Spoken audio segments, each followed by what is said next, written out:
So this is going to be the follow-up to last week, actually to finish off last week.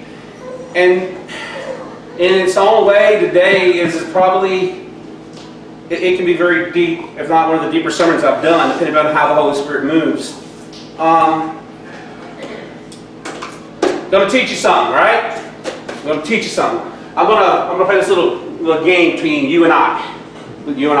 So you mothers, you're used to this. When I say one, I want you to say submit. One. Submit. Oh, I got to hear you. One. Submit. All right, they can't hear us out there. Two. Submit. No, that was a one. Okay, I gotta do this.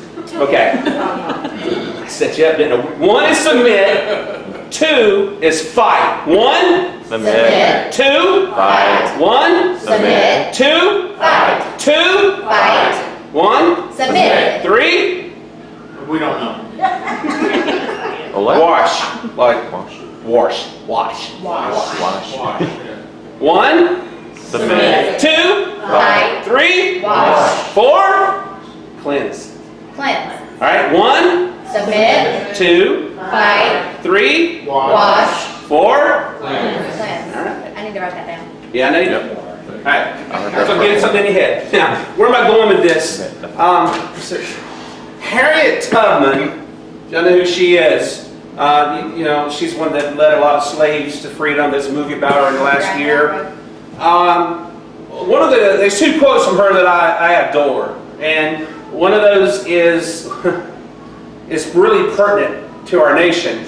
She said, at least it's attributed to her. It said, "I freed 1,000 slaves. I could have freed 1,000 more if they only knew they were slaves." Well, this is the second quote I love by her. "I'm going to be free or die." I don't see that anymore. I'm going to be free or die. I'm going to change my life or die. I'm going to quit that habit or die. I'm not going to be a slave to the sin. I'm not going to be a slave to the temptation. I'm not going to be tricked by the devil. I'm not going to let whatever that is that controls you. I mean, that. I'm going to be free or die. Now, when fifth vision in a name, but also, is to be different, because it has a different name, but there's a different vision, there's a different mission to it, and to me, it's all about a different heart and true healing for people. Because honestly, everybody's singing the songs about being free and the blood, but nobody seems to ever really truly be free. Or they're free for a season. They're healed for a season, and they're right back in the cycle. And so I've got to find answers to this. So where is that true healing and that true transformation? And the way I picture it in my head is us, a group of people going together, stepping out together to do the impossible. And to do the impossible is not something we can ever do, but we absolutely trust God on that level.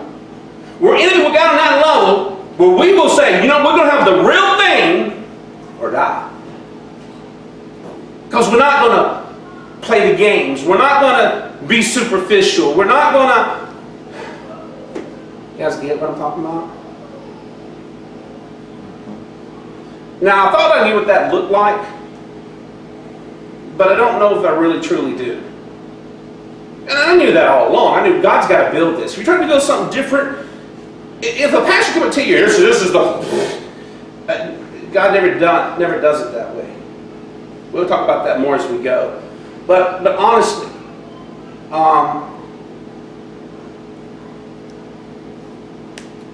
the disciples, they can teach us something about church today. If you don't know their society, the disciples group, the church was the school. The rabbi was the teacher. By age 8, they had memorized the Torah, the first 5 books of the Bible written by Moses. They had to have memorized it frontwards and backwards. Every Hebrew child. They still do this in Jewish circles. And so they're so far ahead of the curve. But here's my issue. At around around age 12 to 14, they had to go to the rabbis, all the young men, and ask to be their disciple. And so then the rabbis chose the best of the best, and those who weren't good enough went home. So when Jesus went and found the 12 disciples, when he went and pulled them in to be around him, these weren't some idiots. They had knowledge. They knew the Bible. They knew the ceremonies. They knew the Word. They could quote it better than us. Why did Jesus have to reteach them everything? What they learned was rote. No, they learned the Word. The Word's pure. The Word's holy. They didn't know how to do ministry. They didn't know how to tell others about God. They didn't. What I meant is they just recited it rote. They didn't understand it. Does that make Right. sense? Yeah, I gotcha. That's what I meant by rote. Gotcha. It was just memorized. Gotcha. Okay. It could be it. Yeah. Probably it. They lost faith in what they learned. Awesome. Whoa! How many of us, how many Christians you know that, there's a lot of Christians that drive you away from church and never do anything wrong because they're all knowledge and they'll tell you where you're wrong and they'll spout it all day long, but they got no mercy or grace. And Sarah, what'd you say? So they lost faith in what they learned. When your parents aren't living it and you're going to church with them, when you don't see the Christians living it, you'll lose faith in it. It'll lose. Yes. Yes, Sarah. Yes. Huh. Where am I going with this? Last week I asked you, on part one of this lesson, I asked you this. I said, why did you come back? Why did you come back to church? Why did we come back in here?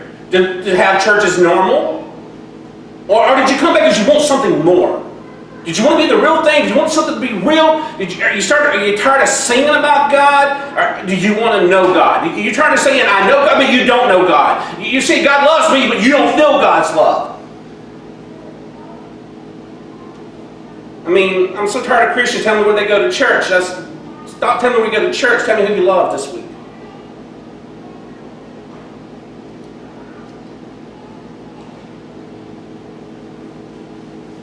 I don't know if a Christian has to tell people they're a Christian, you've missed the mark.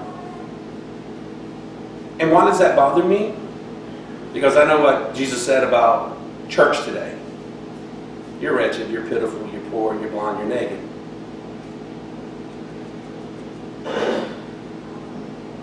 I'll spit you out of my mouth. That's why I started this church. I was not going to get back into ministry. To be different. We got to be different. It's about this, not about this. What can we do to show the world, to prove to the world, to take the world deeper? That's what I'm looking for. I'm looking for people who are willing to go deeper, who are willing to face things, who are willing to let God change them, who are willing to be like the 12.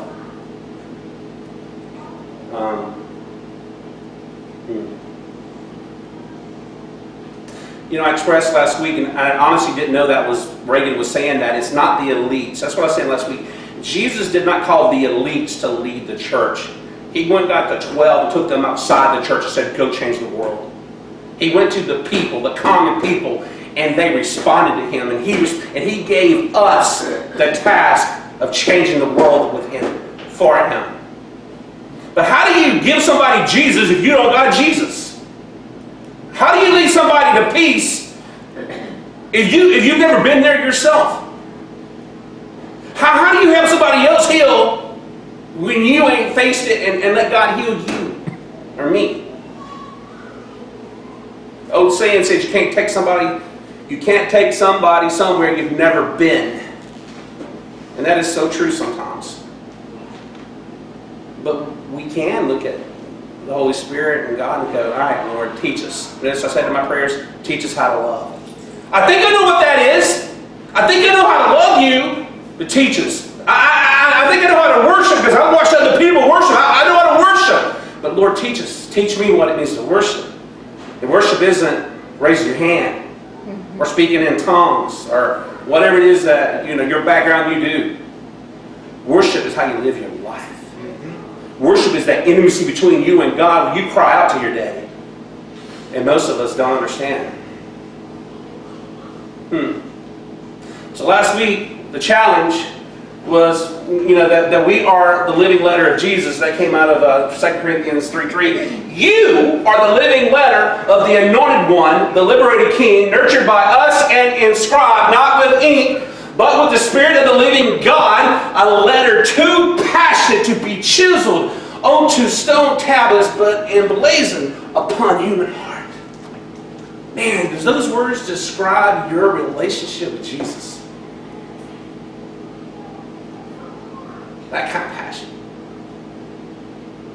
That kind of change. Because you know what we're really here on this earth? We're here from this earth for one thing. To bring glory to God. When it's done, what glory did you bring the Lord? That's all you're really taking with you from this life. Is what you did for the Lord. Now you can be a nurse and you can love on your patients, and that is the love of the Lord. Okay? Don't get what I'm saying wrong here. But the glory of God. And this church, and what I'm trying to do is try to put something back into, honestly, it's trying to get out of you. Listen to me. It's trying to get something out of you. Because most people here are Christians today. It's trying to get something out of you. A passion, a fire, a commitment, an intimacy, a love, a depth. I'm trying to get something out of you that you don't even know is in you.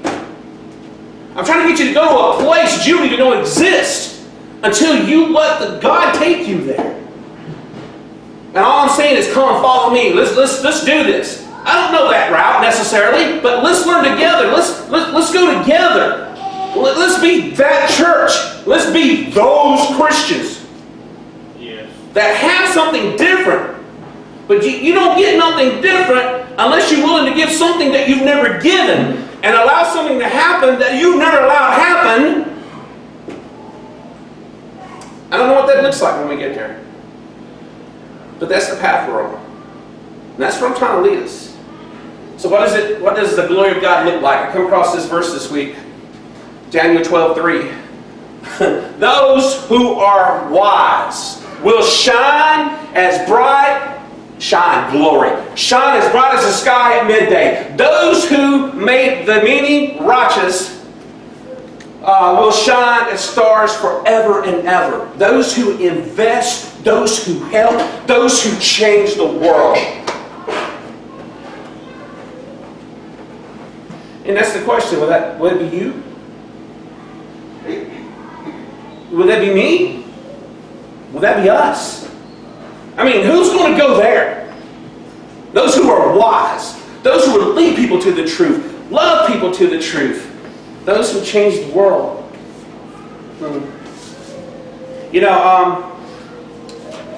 This is a little statement I'm going to give you. What will keep 99% of Christians that are alive today, that are living today, from being the glory of God? Now, you're a Christian.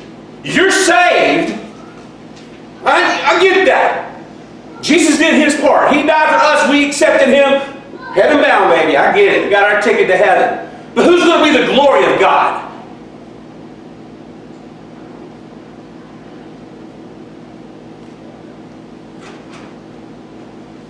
And how you live your life. And how you love. And how you worship. Who's going to be the glory of God? Because 99% of Christians, when less than 1% of people will actually love on another person beyond the walls of the churches of Christians, when less than 1%. Alright, that's where I get my 99% from. Because 99 out of 100 Christians are never going to make a difference for God.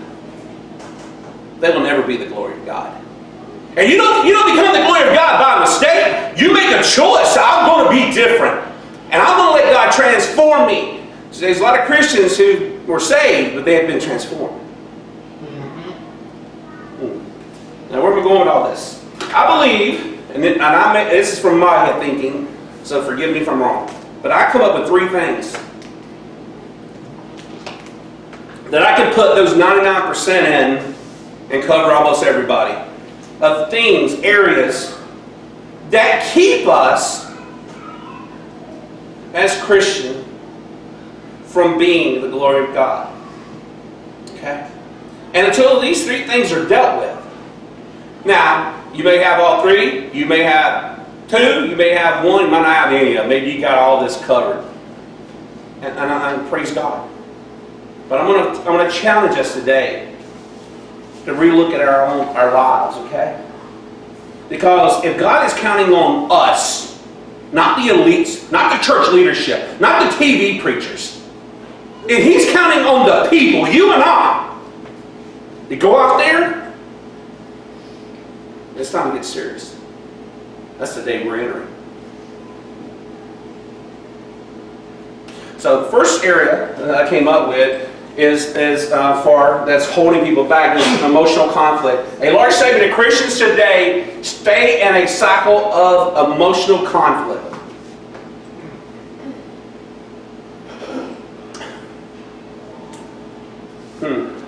What does that look like in church? Boris, we had to hit the lights again. You can film this. We got the rights to show this, to film this. So this is a video a lot of you have seen. It's called Judged.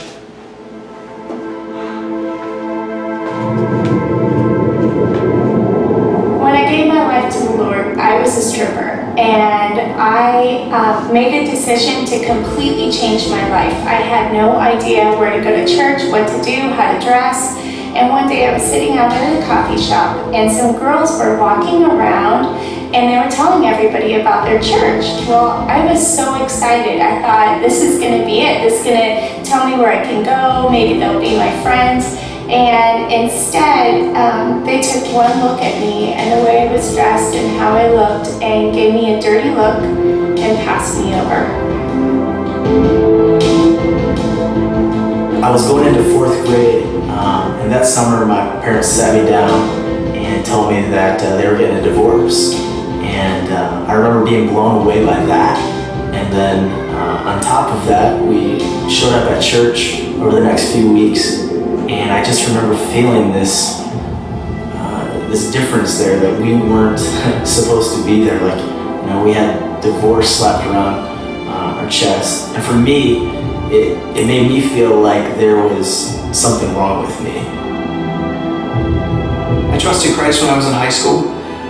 Decided to go to Bible college so I could figure out some of the answers to my questions as far as the Bible and God and making that work practically. During my senior year, I really felt like instead of getting answers and getting help with some of my questions, I got rejected, in so much as even the college president calling me out in one of the classes and basically saying, if you still have questions this late in the game, you just don't get it. I grew up in the church for 20 years, and when I went to college, I made a few mistakes and got pregnant out of wedlock. I knew there would be trouble, I knew there would be gossip, but I never expected a phone call from the pastor asking me to resign my membership. Well, for the first time in my life, I was really coming back to God. I was trying to really reconnect with Him, and my life was a mess. I was going through a divorce, I was in debt, I didn't have any friends, and so I actually wrote a letter to a friend of mine that I knew from high school. I knew that she was a pretty strong Christian, and I thought maybe we could start up a friendship. So I sent her a letter, and a couple weeks later, I got a package back in the mail, and I opened it up, and there was no letter. It was just a pamphlet on why divorce is a sin. Well, I struggled with same-sex attraction all my life, and being a Christian and brought up in a Christian home, Christian school, I had difficulties dealing with it, and went to my pastor because I knew there was some kind of issue with me, that I had some problems, and instead of receiving spiritual guidance, I received hatred, and I was condemned, and I was asked to leave the church. There came a point in my marriage where things got really rocky. I made a decision to trust the people of the church and start telling them about what was happening. And I expected them to try and understand. I expected them to help, to accept us broken like we were, but instead they judged us, they judged me, they blamed me. It was definitely not okay to not be okay. I was 5 years old. I was going to Sunday school, and I seen the statue of Jesus and I knew my grandmother really liked it, so I took it from the church and gave it to my grandmother. The next Sunday, when I went back to church, the preacher took me aside and told me I was going to go to hell for stealing. And it really scared me, and that really turned me off. And I asked my mom if I had to go to church anymore, and she said no if I didn't want to. So I stayed away from church for 31 years. And I pretty much went to hell for the next 31 years. It made me feel rejected. I was totally crushed. To this day, it affects my family. What good did that do anybody? God forgave me. The church could. I wish you would have treated me like a brother instead of a piece of garbage. We need to be examples and not tell people what they have to do and what they should do, but just show them what we do.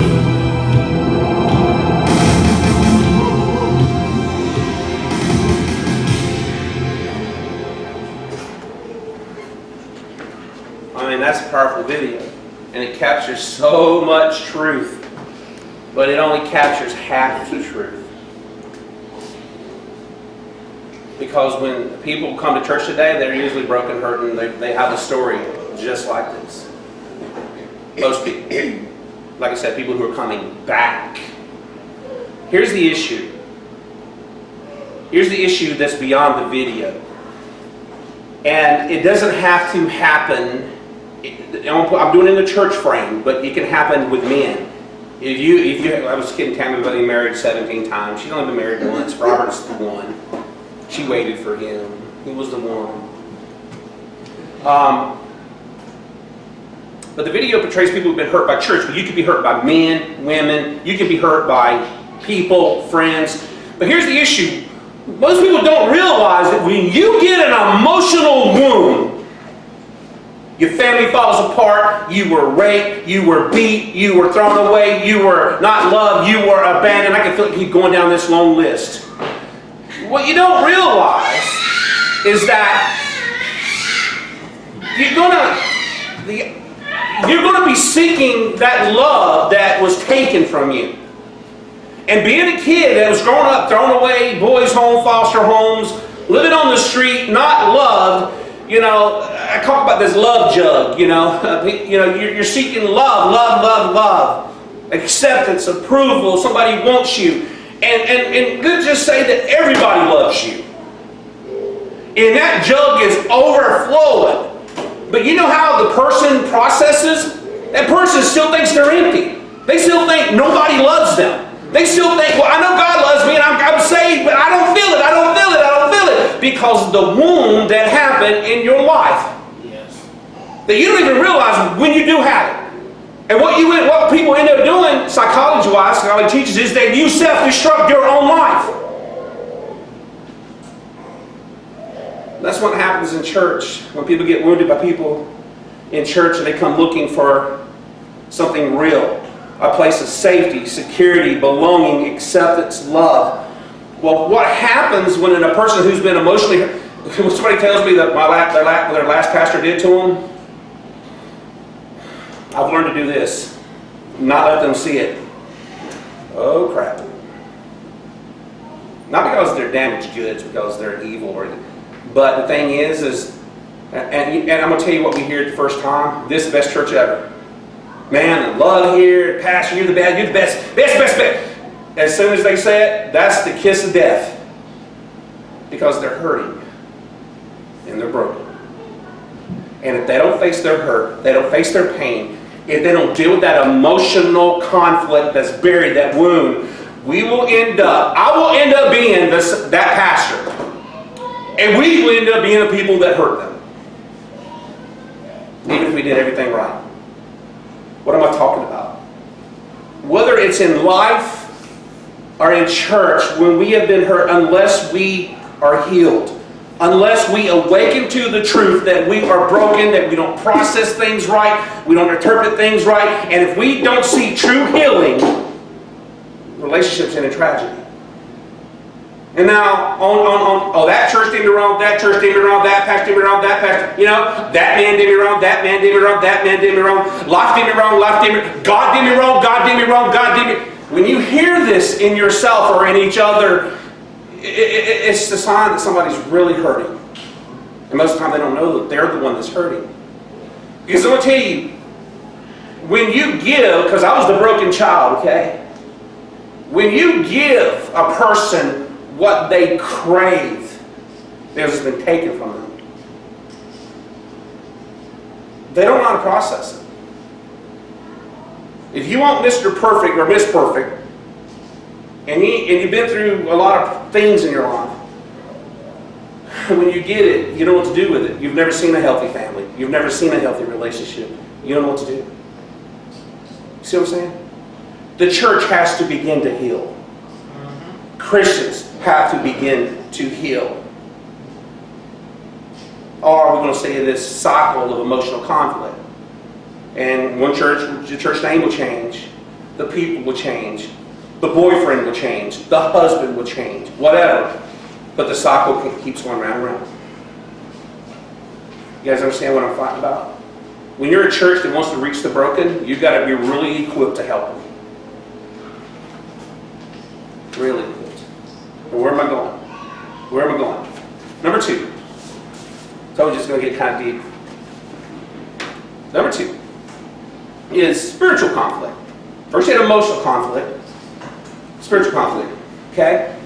Alright, got a little video that will show that. Thank you, Forrest. You were all over it. So what does spiritual conflict in Christians, not the unsaved, in Christians, look like? Go ahead, Forrest.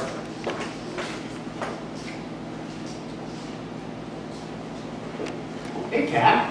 Yes. Well, it's been a long time. Yeah, I didn't expect to see you here. Whoa, what's that smell? Smell? Oh, well, that's my trash. I'm a little embarrassed about it. Oh, well, is that why you've been avoiding me? Avoiding you? I haven't really been avoiding you. I just, I don't want to get close to you. I mean, I don't want you to smell it. I'll take it, Kat. Come on. No, that's okay. I mean, I made it. It's my trash. I should carry it. It's okay. Yeah, but Kat, I mean, this is my job. Right. I take people's trash. That's what I do, so... Right, okay, well maybe I could go and just clean it up a little bit, and then I'll come back. No, Kat, I don't need you to do that. Okay? I'll take it from you so you don't have to carry the weight. Oh, well, Come on. Just hand it over. All right? Let go. Let go. Yeah? How's that feel? Weird. Wow. That is crazy. Just loosen it up a little Oh, bit. shut that! I don't know if I've ever moved like that before. I mean, that is crazy. I feel so free and alive. It's a lack of trash. No, I think it's just like, this is the craziest feeling I've ever had. It's just like something's missing, You're used to feeling free, because that's what you are now. Okay, What are you doing? I gotta get one thing, okay? Get one thing? No, don't open the bag. Thank you so much for your sacrifice. I really appreciate all that you've done for me. What's going on here, Kat? What? Look, I'll take the trash, but you need to put that back. Oh, no, actually, that's okay. This is mine. It's my piece. I want to keep it. No, it goes right back in the bag, so I'll help you. Here, put it here. No, Jesus, I need to remind myself not to make more trash. I mean, that just Kathleen, makes sense. I will remind you not to make more trash. Oh, okay? well, Jesus, That's what I do. I mean, we'll walk together. I know, but I should be in a better place than this by now. I mean, I'm constantly doing things wrong, and I'm constantly letting you down. No, the only thing that's letting me down is you taking the stuff back. Look, I took care of the trash before you even created it. Look, don't you see what's happening? Every time I take your trash away, you come back and take another piece. And the more pieces you carry around, the more trash you attract. It reeks. Kat, when I look at you, I don't see your sin. I see you. The real you, the free you. This is what I'm fighting for. This is what I died for. Jesus, I'm sorry. Please forgive me. I've already forgiven you. The question is, will you forgive yourself?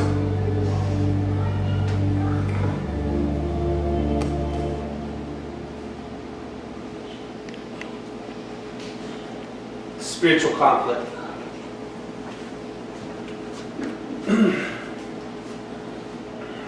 You didn't see nobody you recognized there, did you? I did. I see him in the mirror every time I look in the mirror.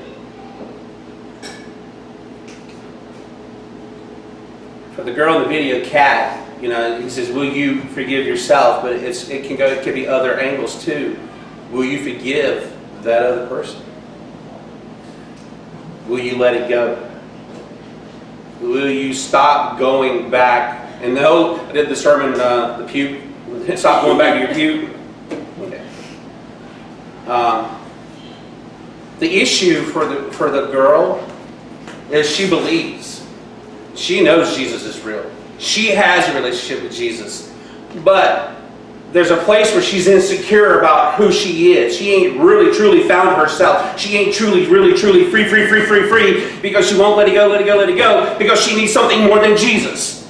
That something more can be, I don't know, I got a list here. Pornography, sexual sin, drinking, drug use. And what we don't realize is there's two worlds playing out at the same time, okay? Two dimensions. You got the physical world we're living in, where we're running to that, and that. We know it's wrong. We know we shouldn't. And so like she's pulling that piece back. You know, we go back to that familiar sin, that place where we know we shouldn't. That's the physical world. Now let's look at it in the spiritual world. What is transpiring in this physical world that we don't realize as Christians? What we're saying is, Jesus, you're not enough. I need something else besides you.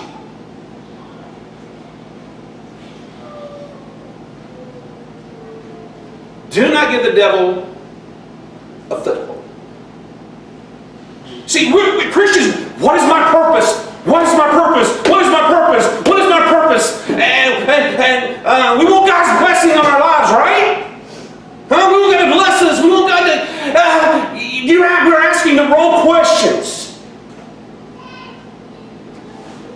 Because you're never going to get to your purpose until we get to a place where we can give up whatever it is that we keep hanging on to.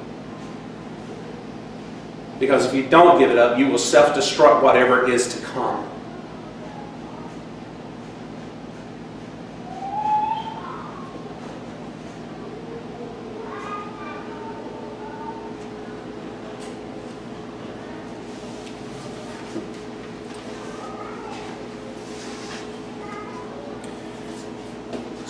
Spiritual conflict in a Christian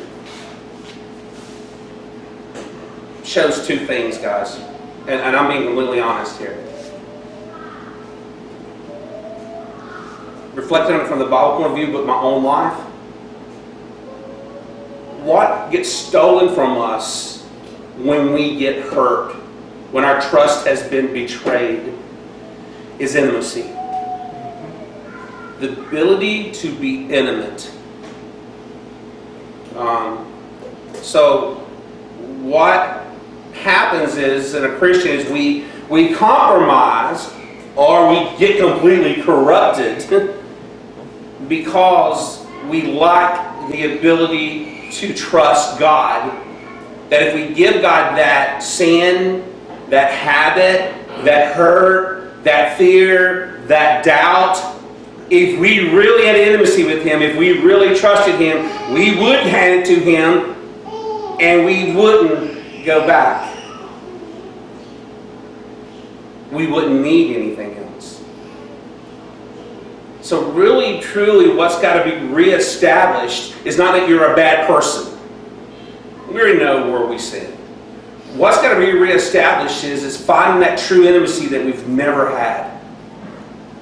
And since we never had it, we don't know how to get to it. We don't know how to, we want it. I believe we want it. I don't know a person who doesn't want that.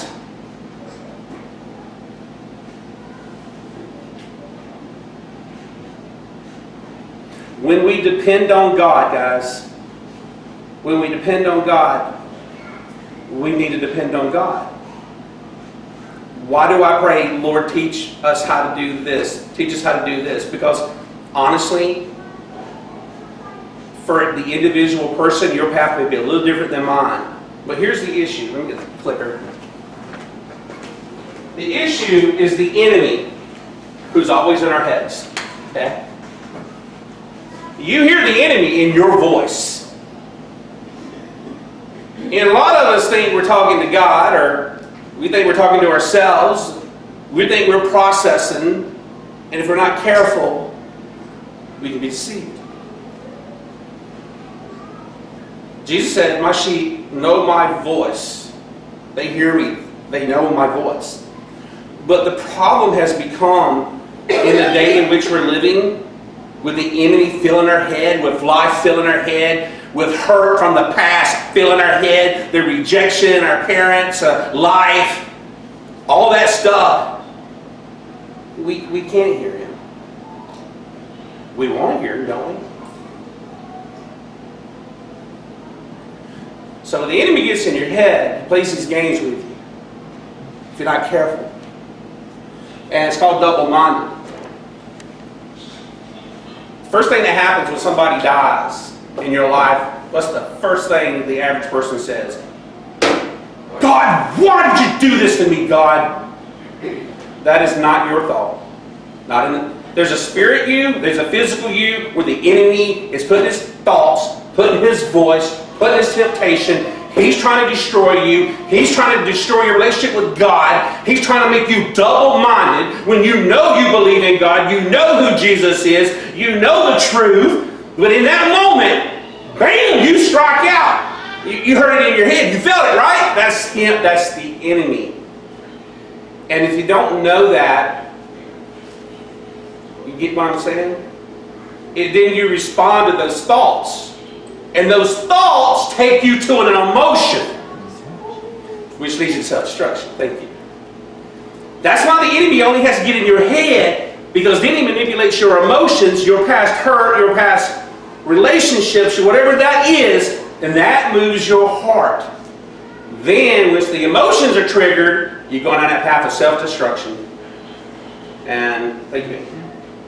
But the enemy wants to make us double-minded. Because the spirit you knows, no. Stay in the spirit. But the enemy knows how to double-mind you. It's dividing you against yourself. James 4:7. So submit yourselves to the one true God and fight against the devil and his schemes. If you do, he will run away in failure. James 4:7. Oh, that's beautiful, isn't it? But let me show you what I know what we read, but let me refocus this verse for you. The devil's going to try to get in your mind. That's all he has. And then he controls your emotions. Submit yourselves to God.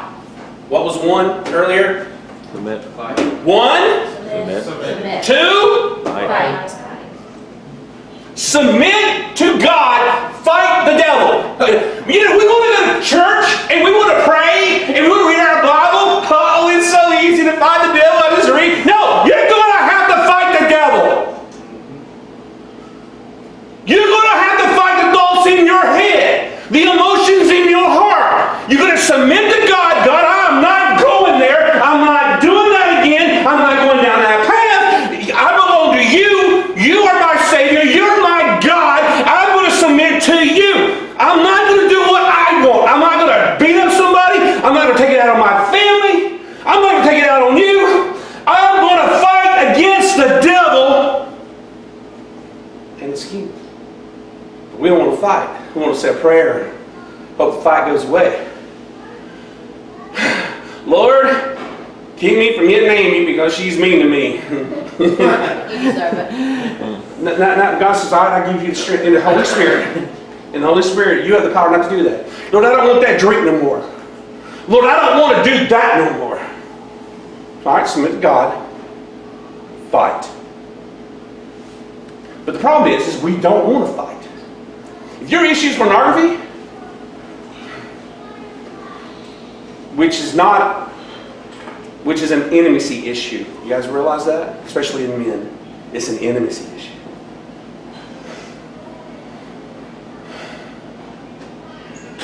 You can turn that computer off.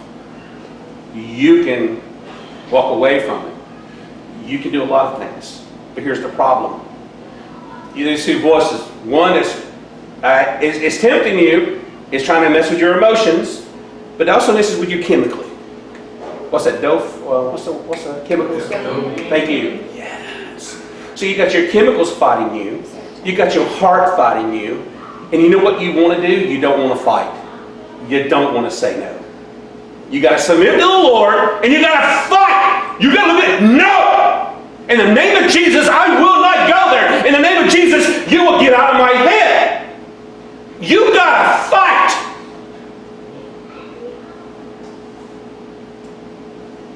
You got to fight. Devil schemes, manipulation, deception. It ain't even real. That need for that drug or whatever, it ain't even real. Oh, I get what you feel. But the average Christian will not fight when tempted. It's one thing when it's tempted here, but when it triggers your heart, your emotions, that's a double fight there, baby. You can win if you choose to fight in the Spirit with the Lord. You don't have to be defeated. Until you choose to submit to the Lord and fight, you're going to stay in spiritual conflict. And I ain't much I can do to help you. I can make you feel better. We'll come and pray. But if you're not ready to submit and you're not ready to fight, by the way, you don't have to fight alone. The Lord is fighting for you, but if you don't know how to fight, you don't know how to beat it, we can help you. But I won't fight for you. I mean, I can't do it in your place. You have to. And if you wait on me if you told me you want to talk to me and you wait on me to call you, I'm not going to call you. Because then I'm forcing you and I'm coaxing you to do this, so you really don't want it. The enemy knows this. So when you say, in the name of Jesus, get out of my head, in the name of Jesus, you know what I mean? Oh, it don't disappear. It magnifies because it knows you're playing a game with it. Until you get serious enough to fight, you're going to stay in that cycle. Just like the emotional cycle, the spiritual cycle. It's not a good place to be. And the schemes of the devil, you can't win. You can't do this. You can't overcome that. That's the thing it's going to say to you. Oh yeah, they really don't love you. If they knew the real you, they wouldn't love you. You know what? You know, my mom used to do her drugs, her pot, but it was more her stuff was heavy. Don't you love me better when I'm on this? Aren't I so much easier to get along with? Aren't I a better person when I'm drunk, Jeff? Aren't I more loving? Are you freaking kidding me? I don't know what you hear, what your family's been like, or what you see, or what you've done, but I tell you, that's my life.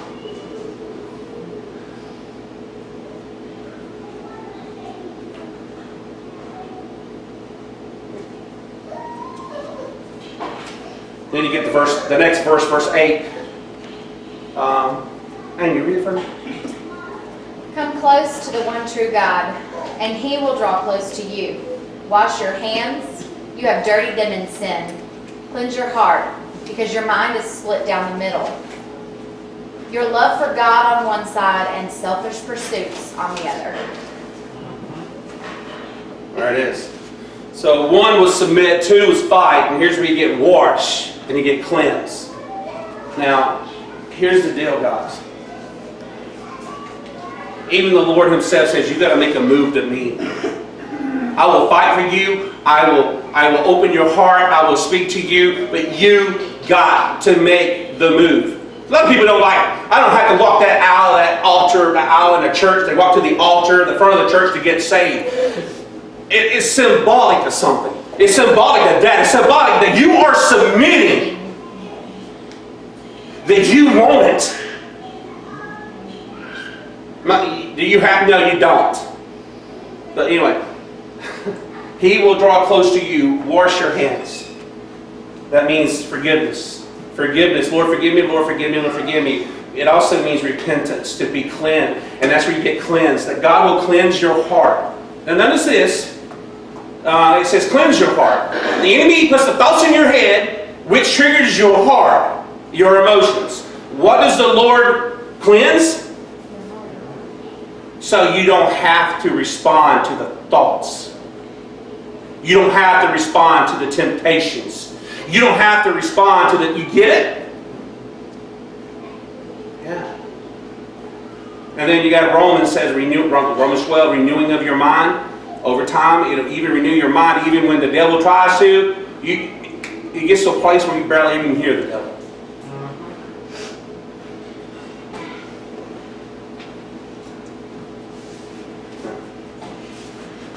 All right, ready for number 3? No video for us. Now, what does the spiritual conflict, what is at the core of spiritual conflict? Trust and intimacy. If you truly trusted God, you wouldn't go there. If you had intimacy, you wouldn't go there. If you trusted God to heal you, change you, if you wouldn't take back the trash, you wouldn't go back to your pew. You guys get what I'm saying? It's not that I'm saying that people are bad. What I'm saying is we can do this in Christ. And if a church will do this, if a group of people will do this together and overcome their past and heal emotionally and heal spiritually and be the real thing, not be a superficial fake it. And I'm not knocking the average Christian. What I'm saying is go deeper. Real answers. So when somebody comes up to you, man, I got this problem, I can't beat it. I know how to beat it. Let me show you how to beat it. Let me show you what God did in my life. Let me show you the answer. Let me show you the door. Let me show you the process. We will get you through it. But the third one, and I'm not real good with my pronunciation doesn't work real well on some words. But we just say a spiritual conflict because we make a choice to stay there.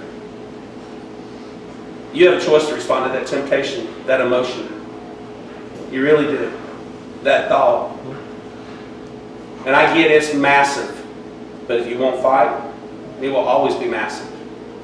All right. Trust and intimacy. Third one is spiritual. Say the word. Lethargy. Say it again. Lethargy. Thank you. Yeah, okay. All right. Now, what do I mean by spiritual Lethargy. Which is lethargic, I can say. My tongue don't twist for that word, for whatever You can reason. say lethargic, you can say lethargy. Honey. Just don't say ick, say e. A large segment of Christians today stay in a cycle of spiritual Lethargy. Thank you. Now, what does that mean? Greg Laurie, pastor out on the West Coast, he's a good guy. I say he's one of us. He's not one of them. You know who them are, right? He's not bowed down to the deep state. He's not one of the fake pastors. He's really, truly, he's the man. I mean, he is real. As I'm sitting there doing this, and this come across my Twitter feed on Friday. Dude, it's perfect for my sermon. Some Christians are spiritually asleep at the wheel instead of walking in the Spirit. They're lethargic. See, I can say that word. Good job. I can't do it the way You can say lethargy. Stop. The lethargic, passive, and even lazy spiritually, it's time to wake up. I like that. I like that. Except there's two types of laziness in Christians. There's two types of laziness. Is laziness is a real word? No, but laziness is. Okay, there's two types of lazy in church.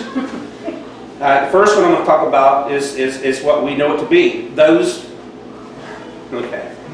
You got the quiet, reserved Christians, That's not. and you got the passionate, loud Christians. Shelly ain't here. Some of us fit into that category. All right, this group has a weakness and a strength. They're reserved, dignified. They have a strength and a weakness. When I talk about the first spiritual lazy, is these people don't have it. They'll read their Bible. They're good at schedules. They'll read their Bible. They will pray. They're good. They got that. Now this group over here is too passionate. Ain't got time. They're running to save the world. Woo! Yeah, you get it, right? This is their weakness. This is their strength. But these people's strength is they're saving the world. Very rarely we do see this person get involved in another person's life. Each one has their own lazy. Each one has their own strength and weakness. Somehow we got to combine the two. I don't know. Maybe that's why you're opposite of your spouse. You know, maybe you bring one part and they bring one. I don't know.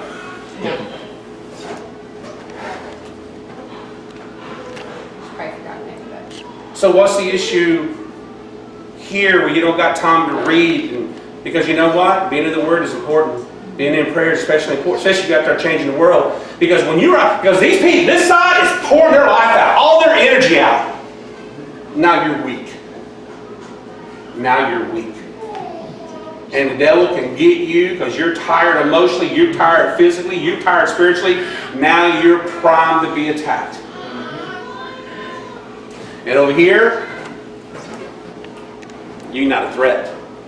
You got a lot of knowledge, but you're not a threat. But I'll destroy your life anyway. I'm the devil. You guys get it? Both sides. I got to stop being lazy. Maybe lazy is not the right word. If it was important to the Lord, and if sinners and broken people who don't know Him are that important, it better be that important to us. And if it's not a priority, you need to check your credentials. Because I'm going to tell you, if the things that God loved, the things that Jesus died for, if that is not important to us, is not a priority to us, then there's an intimacy problem on this side and that side.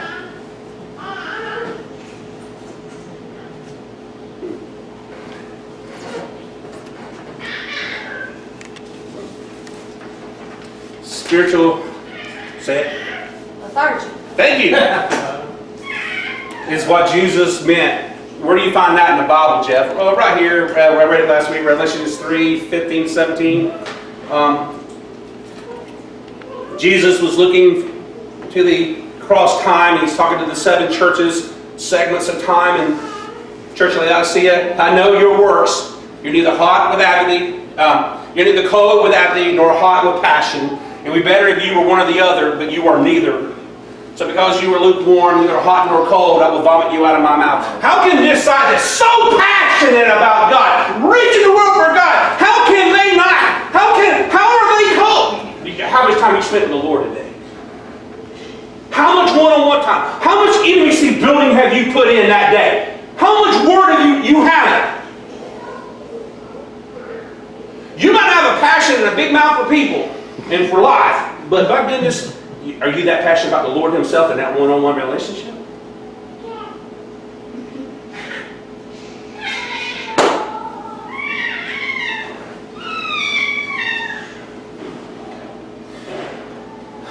Now, about this time in a sermon like this, I knew what I liked when I used to hear sermons like this. You don't know me. You judging me. You always see the ones with the attitude. Or if they're guys like Tim sitting there. Look at his hands. Look at him. Who are you talking to? Proverbs 20:11. Even small children are known by their actions. So is their conduct really pure and upright? This side's going to burn out and fall away from God. Unless you get some roots. Unless you get some fuel. That side's going to die because you don't do anything with what you got. So the real issue in spiritual, say it for me? Lethargy. Yeah. The real issue is, again, Christian character and integrity. So what is Christian character and integrity, Jeff? Let me ask you this. Can God trust you with the gospel of Jesus? If you were the only Christian, you know the saying, if you're the last man alive, you wouldn't be the last man alive, because if there's a bunch of women and there's only one man, something would, you'd go crazy, okay? And if you're the only woman, all these men, right. You're not going to shoot yourself, you're going to shoot them, okay? That's how it works. But if you're the only Christian alive, could God trust you with the gospel?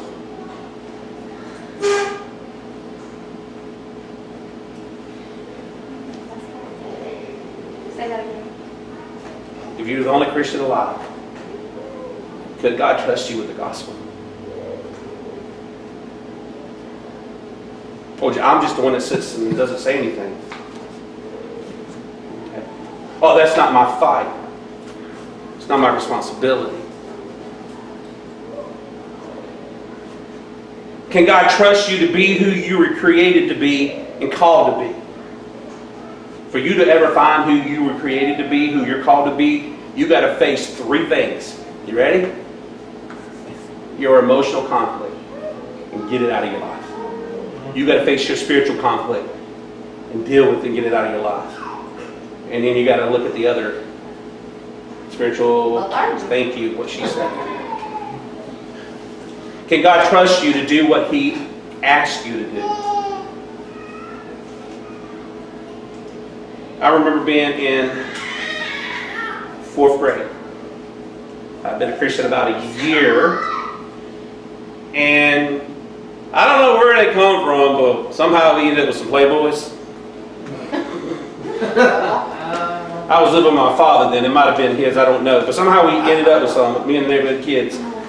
And if you remember me telling you this, we would take our cats and go preach to them. We'd walk around preaching to our cat. I knew I'd be a preacher one day. They just told me when I become a Christian that you're going to preach people for Jesus. So we'd have like missionaries and we would preach to the cats. And we had funerals for the cats. You ever do that kind of stuff? You know, we had funerals for the cat. We would say good things. We'd read the Bible. I mean, and there's the Playboys at the same time. And I remember feeling so bad about that. The cats or the Playboy. There's a lot of cats in heaven because we preach to them. I just want you to know that. one of their guidelines? I don't know. But I remember feeling bad about it, right? And then I made a commitment. God, I will never do that again. I made that commitment to God. I will never do that again. Do you think I did? But I made a commitment. And I meant it then, because I wanted to be pure. I wanted to be holy. Somehow, when we make those commitments to God, then life gets a hold of us and messes us up, and we forget those commitments, and we don't keep those commitments. So that was the question: can God trust you to do what you told Him you would do, what He's called you to do, to be pure, to be holy? Can God trust you with the hearts and lives of those who are spiritually, emotionally broken?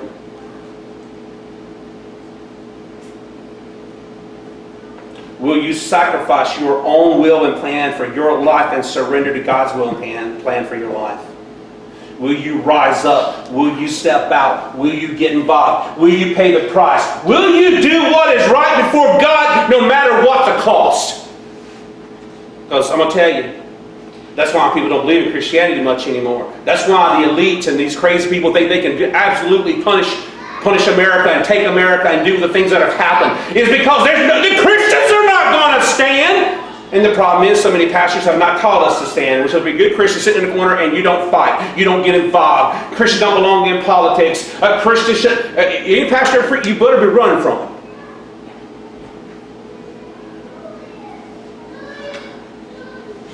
So you pay a personal price to be God's witness. And I got this, come across the same day, I got this, I think it was the same day. Yeah.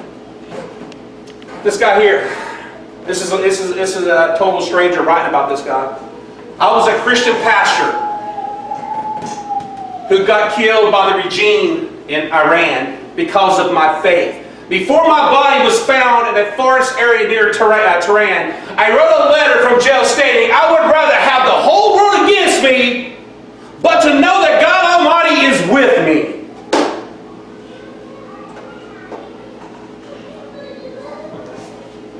And I'm Medidi, that's his name. Maybe. I don't know his pastor, I don't know his story, but you guys get it.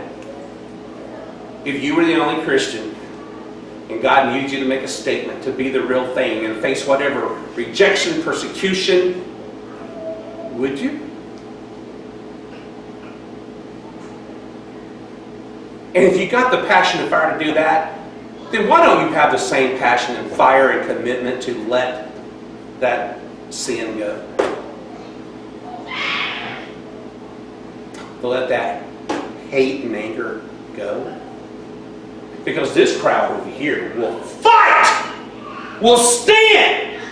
This crowd is the one that's prone to be not breaking drug use, not breaking free from the pain, not breaking free from the anger.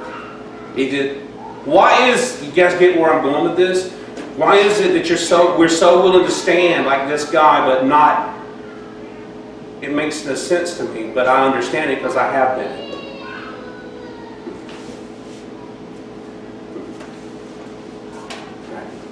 This is what I've learned. And if this gets good, I'll do copyrights. If it's not any good, just tell me later and I won't tell nobody. Spiritual, say it. Lethargy. A person's Christian character rises only as high as their faith. Can you agree with that? All right? A person's faith, a Christian's faith, rises only as high as their trust in the Lord. Can you agree with that? A Christian's trust is measured by a person's obedience to the Lord. And it comes full circle. A Christian's obedience to the Lord reveals their true character.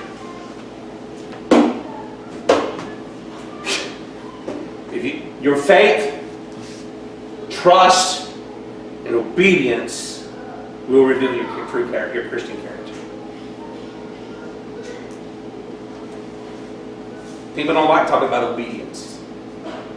Discipline. If you don't have obedience, if you don't have discipline, by the way, one of the fruits of the Spirit is self-control. As a Christian, you have it. You just got to connect with it and live in it. It's there. You have the ability to change. You have the ability to give it to God, for God to change it, because He's got to change what's deep inside of you. But when the temptation comes, you can fight.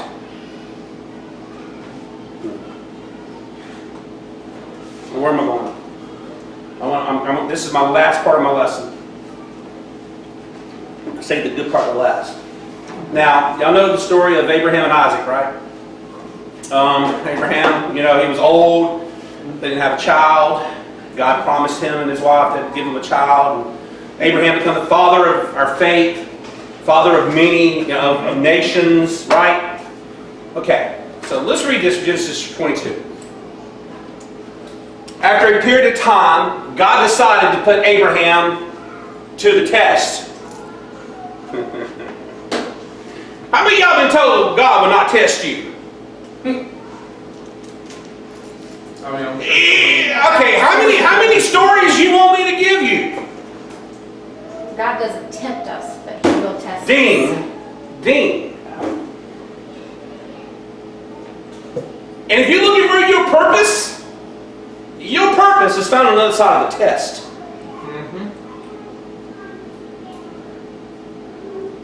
If the preacher never told you that, one just did.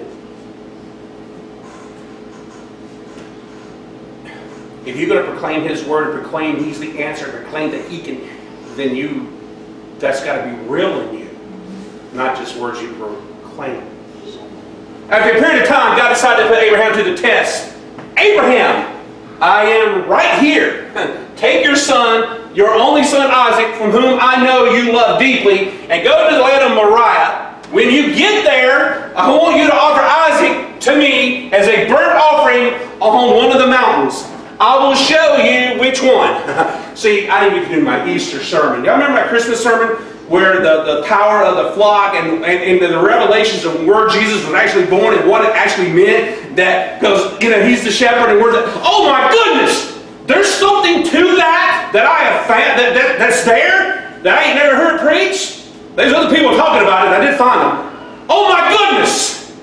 There's something about what's about to happen right here in Genesis 22. That is absolutely Jesus and His story. And I've never been told that. Now I get Abraham the father is God. I get that Isaac the son is like Jesus, and then God offered His son Jesus as a sacrifice, did sacrifice Him. I get that. I'm not talking about that. Oh my goodness. I'll get to it eventually.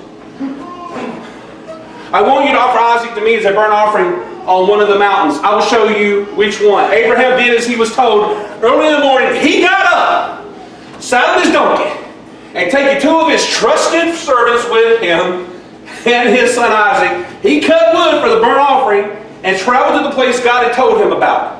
On the 3rd day of the journey, Abraham looked up and saw the place far in the distance. What's part of the test that you got to pass with God? All right, you ready? And God called Abraham, and Abraham moved. He didn't think about it. He said yes. It's simple as that. He didn't have a map. He didn't have direction. You know what Abraham had? Okay, God, you said do it. I'm going to trust you. I'm going there. Let's keep going. Abraham's saying to his servants, stay here with the donkey. So they got to where they were going. Stay with the donkey. The boy and I will go over there. Here's a question. How old is Isaac at this point? I know how you probably picture Isaac in your mind. Maybe about Thorn's age. Maybe a little older. You ever thought about that? It's like a teenager. Yeah. Maybe. See? I love it when I make Robert go. I'm going. I'm going home. I don't know what Robert's going to be doing all afternoon. Dude, his wife ain't going to have none of his time. He's going to be researching them books, baby. Yeah, I do this to Robert, and I do it to Marianne a lot too. Shelly, and we don't care. Just tell us what God said and we believe it. Abraham took the wood for the burnt offering and set it on the shoulders of his son Isaac to carry. Abraham himself carried the fire and the knife. The 2 of them walked together. Isaac saying to his father, he says, Father, I am right here, son. Look, we have the fire and the wood, but where is the lamb for the burnt offering? Abraham responds, God will provide the lamb for the burnt offering, my son. The 2 of them continued to walk on together. Finally, when they arrived at the place God had shown them, Abraham took some stones and built an altar there and arranged the wood carefully on top of it. Then he bound up his son Isaac with rope. I'd like this. I've been a fly on the wall to get. He bound him. He tied him up. He could have been Thorn age. He'd have. Yeah. But if you're a little bit older, you know what's about to happen. You ain't tying me up, buddy. I think it's unique that not just how Abraham responded, but how did his son respond? Yes, Father. So when the father had that kind of faith, loyalty, commitment, obedience to God, the son didn't even ask questions.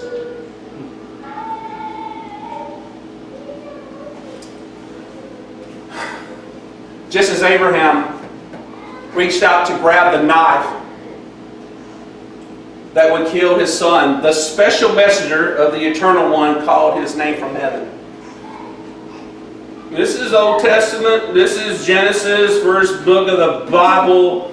Question: the Holy Spirit didn't come until the New Testament after Jesus died and rose from the grave. Then he sent the Comforter.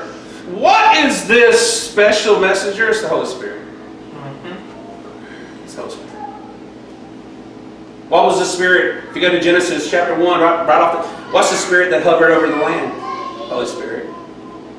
Holy Spirit's always been here. The special messenger, Abraham, I am right here. Abraham responds, don't lay your hand on the boy or do anything to harm him. I know now that you respect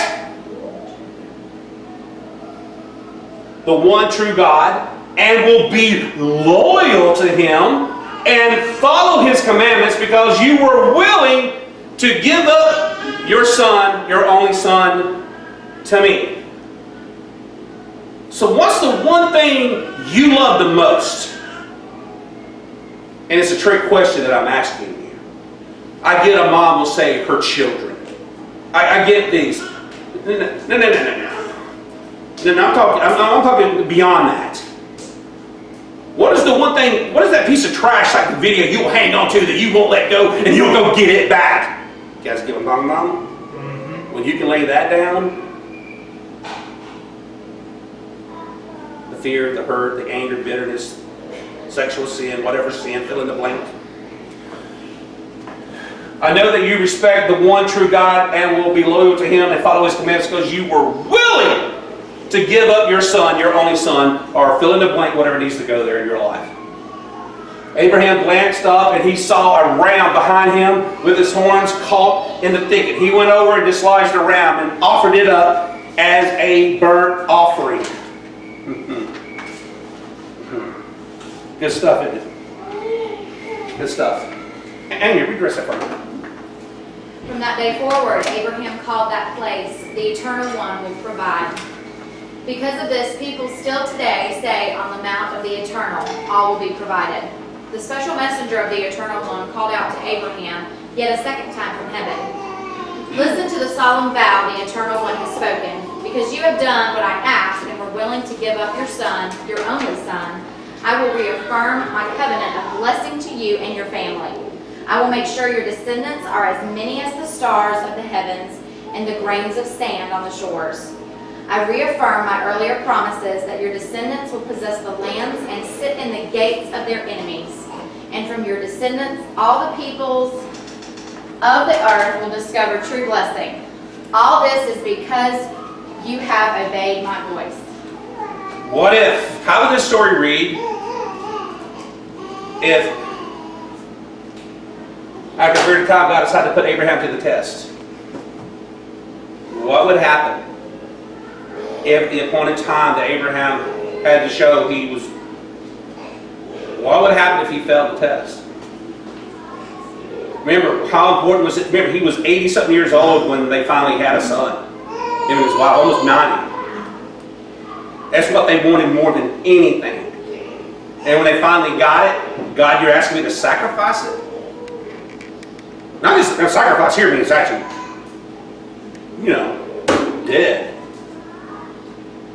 What if he would have failed the test?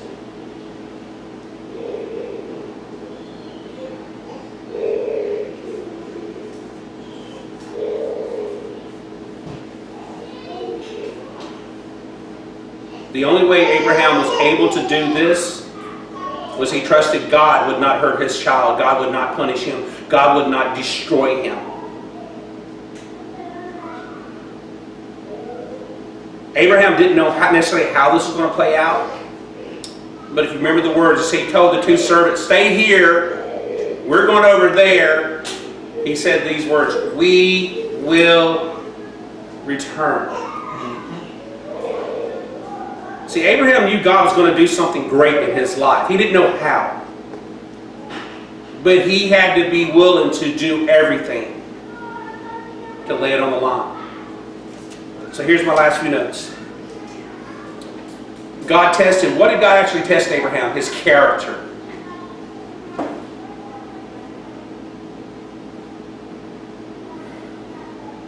His trust.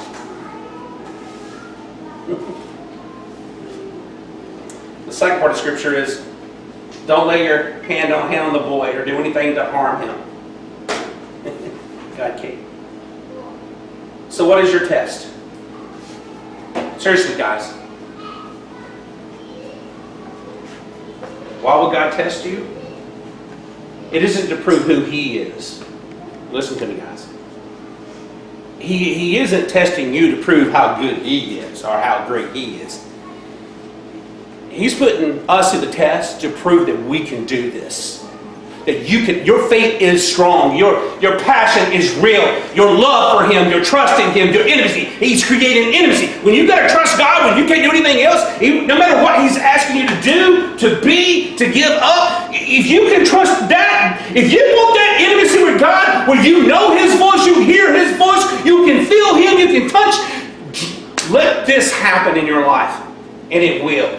And it usually happens probably repeatedly, because I really believe that there's a destiny, as we like to use the term. A person has a purpose and destiny that they're called. But I guess the best person to pull up is Moses. And I did that sermon a couple years back. When Moses didn't go into the promised land, right? And the Lord says, you or none of the adults will go in, like Caleb and Joshua. Because they believed and they wanted to take land. It said Abraham died an early death. There was more that God wanted to do through him. You know, Moses was rebellious. Remember, he hit the rock and he was rebellious with Pharaoh, right?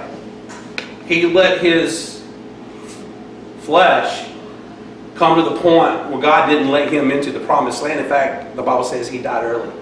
He was taken early.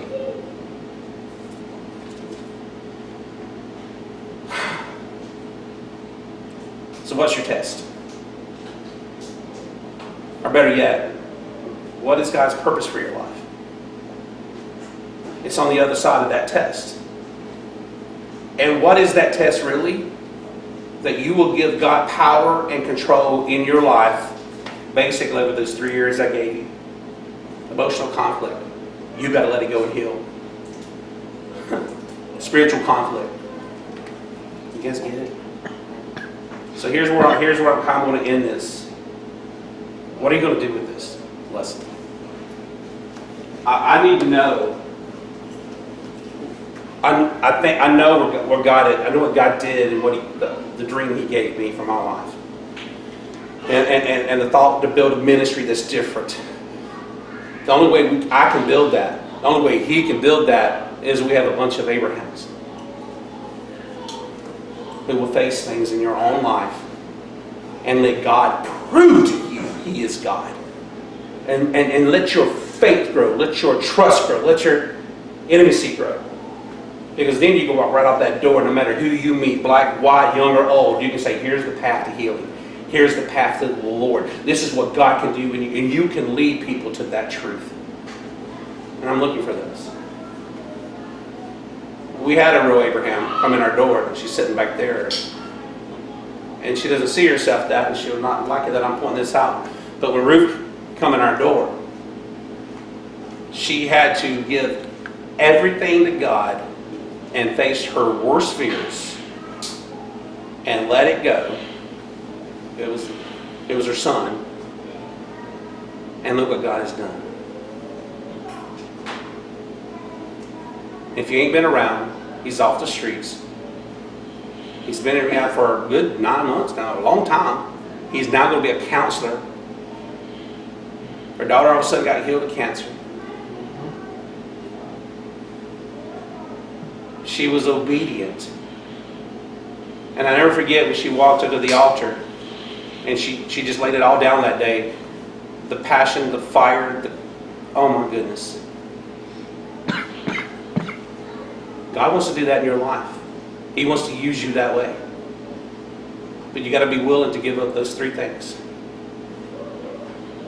Including being lazy. Okay? Lethargic. Alright.